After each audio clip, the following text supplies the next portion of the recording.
Weather Service in Greenville-Spartanburg has issued a severe thunderstorm warning for southeastern Transylvania County in western North Carolina, south central Henderson County in western North Carolina, northwestern Greenville County in upstate South Carolina, until 6:45 p.m. Eastern Daylight Time.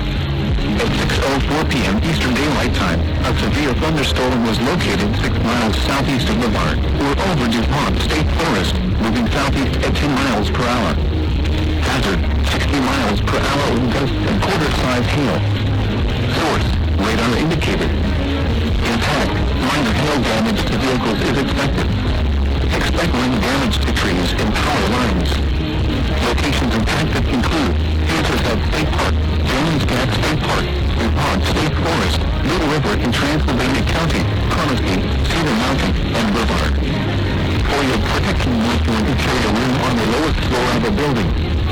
Please report damaging winds, hail, or flooding to the National Weather Service by calling toll-free 1-800-267-8101 or by posting on our Facebook page or tweet it using hashtag NWSGSE. Your message should describe the event and the specific location where it occurred. Repeating, a severe thunderstorm warning has been issued until 6:45 p.m. Eastern Daylight Time for the following counties in North Carolina, Henderson and Pennsylvania, and Greenville, South Carolina.